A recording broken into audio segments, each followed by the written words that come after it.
guru mengejar ke formasi yang Bapak Ibu buka. Kan gitu ya. Bapak Ibu mungkin tidak membuka formasi di SDN 1, tapi Bapak Ibu buka formasi di SDN 2. Nanti guru di SDN 2 atau guru di SDN 1, SDN 3 yang tidak terbuka formasinya akan berebut ke formasi yang Bapak Ibu buka. Itu yang terjadi tahun 2021.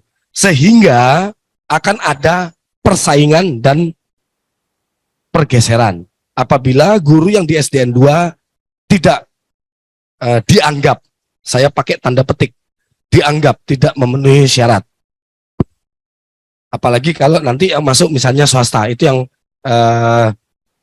baik kita, pemerintah pusat atau pemerintah daerah mungkin sudah diresahkan oleh hal itu.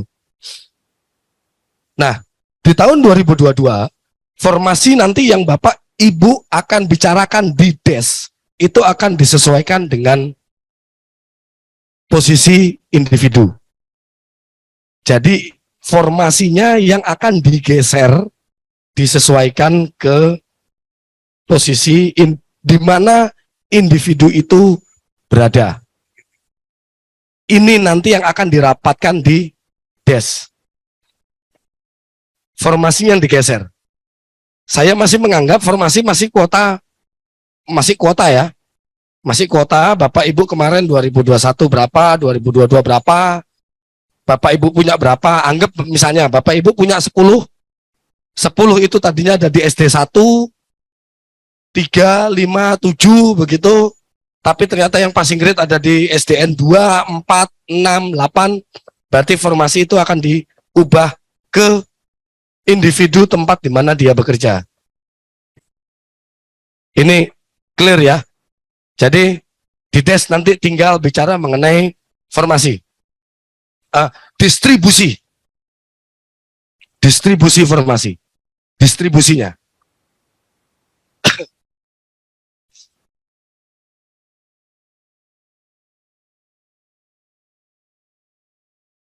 Ya, sebentar. Kalau ada guru agama yang sudah lulus passing grade, dia mengajar di SDN 5 atau di SMA 6, ya nanti seandainya dia memang Bapak punya kuota, formasinya itu ditempatkan menjadi agama. Itu yang tadi dibilang Pak Suryo, 193.000 guru yang sudah lulus passing grade, itu termasuk guru agama, kuotanya pun akan disebar sesuai dengan tempat di mana guru lulus passing grade itu bekerja, termasuk guru agama. Makanya tambah nanti habis ini.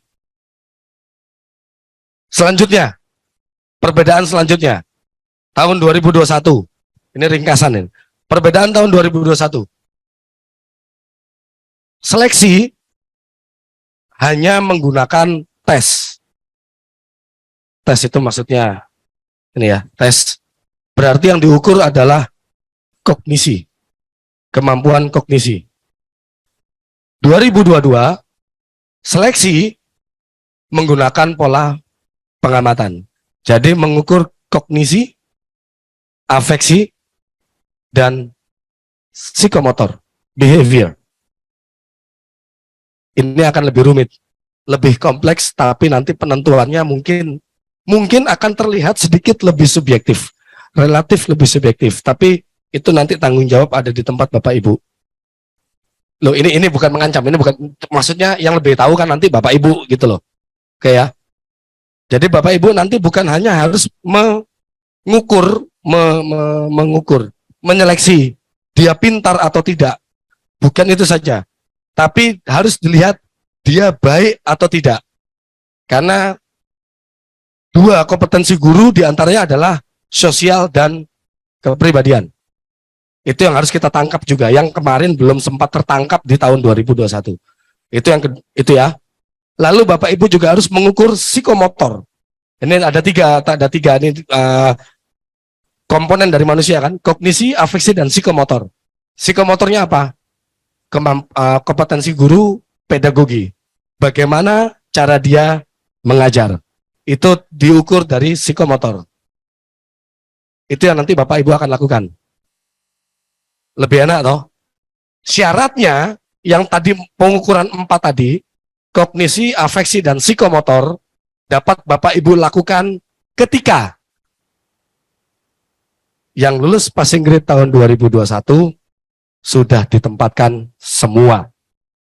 Jika yang lulus passing grade belum ditempatkan semua, maka Bapak Ibu tidak berkesempatan untuk mengukur guru kognisi, afeksi, dan psikomotor.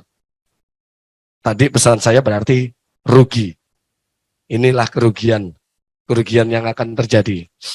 Nanti di DES, ada dari Dikbud, ada dari Kemenpan, jika Bapak Ibu ingin bergerak juga ke pengamatan observasi, kognisi, afeksi, dan psikomotor, Bapak Ibu tinggal pilih bukan cuma milih ya, nanti tetap ada instrumennya, cuma nanti yang ngisi instrumen nanti ya tetap tim dari pemerintah daerah. Jika Bapak Ibu ingin mengisi itu, maka selesaikan dulu passing grade-nya. Ya, tentu saja dengan memperbanyak formasi. Next slide. Ini tadi yang dikatakan, yang sudah dikatakan oleh Pak Suryo, tahun 2022 ada 3 mekanisme. Tiga mekanisme ini bersifat sequence, bukan paralel, sequence. Satu dulu passing grade habis. Jika masih ada kuota formasi, masuk kedua. Seleksi di sini tertulis kesesuaian verifikasi. Itu di Indonesia kan kesesuaian verifikasi. Menurut bahasa, kalau saya bilang pendeknya observasi. Kapan bisa observasi yang kedua? Jika yang satu selesai. Jika yang satu belum selesai, jangan harap bisa yang kedua.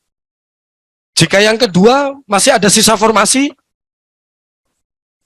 bisa masuk yang ketiga. Seleksi tes.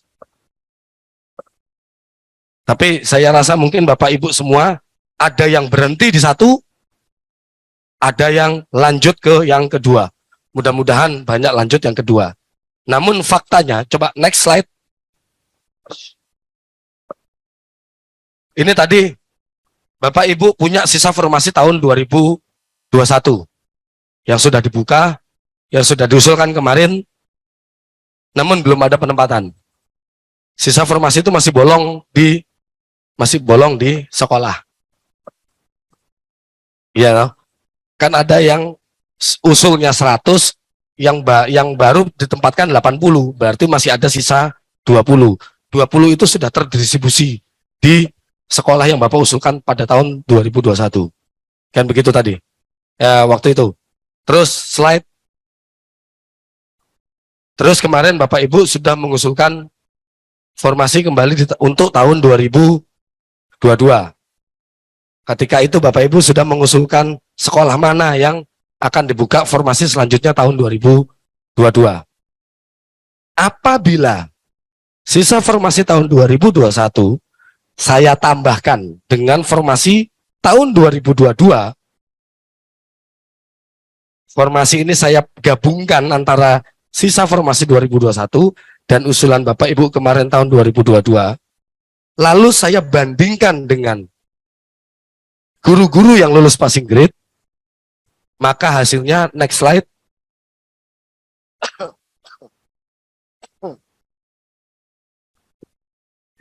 DIY peringkat 3 paling bawah, artinya lebih banyak daerah yang guru lulus passing grade-nya lebih tinggi dibandingkan dengan formasi 2021 plus 2022. Artinya 5 daerah di Jogja ini berhenti di tahap 1. Dia tidak akan bisa melakukan tahap 2. Jika di DES nanti Bapak Ibu tidak menambah formasi. Jika di DES nanti Bapak Ibu ketemu dengan Kemenpan tidak menambah formasi, berarti 5 daerah di Jogja akan berhenti di tahap 1.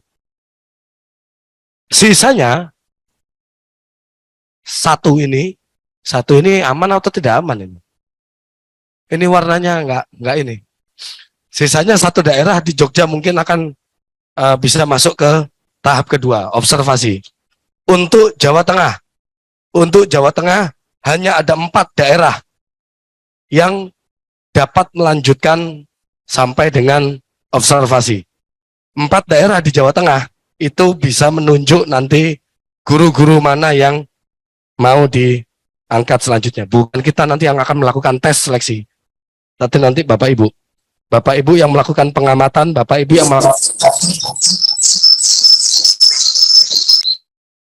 Bapak Ibu yang nanti akan melakukan tes seleksi observasi. Saya bukan bilang tes, saya bilang seleksi. Nanti akan saya jelaskan apa perbedaan seleksi dengan tes. Lalu Kalimantan itu urutan mana? Kaltara Kalimantan Tengah. Itu ada di urutan atas, itu ada hijau. Itu udah sangat banyak yang dapat dilakukan untuk observasi. Saya ucapkan selamat untuk Kalimantan Tengah dan apa nih? Kalimantan Tengah, Kalimantan Utara.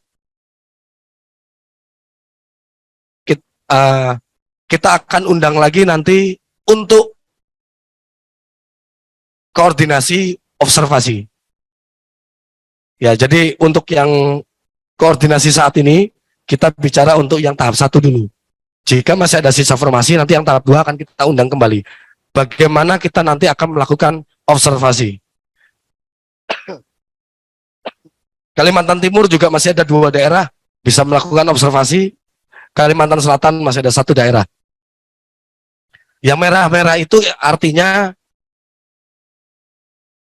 guru yang lulus passing grade itu masih jauh lebih banyak dibandingkan dengan kuota formasi yang Bapak Ibu miliki. Semakin hijau, berarti kuota formasinya jauh lebih banyak dibandingkan guru yang lulus passing grade. Kalbar. Mana? Iya, 4 daerah bisa. Oh, bukan 4 tambah 4 yang kuning itu. Jadi ada 8 daerah yang dapat melakukan observasi. Nanti akan saya jelaskan. Next.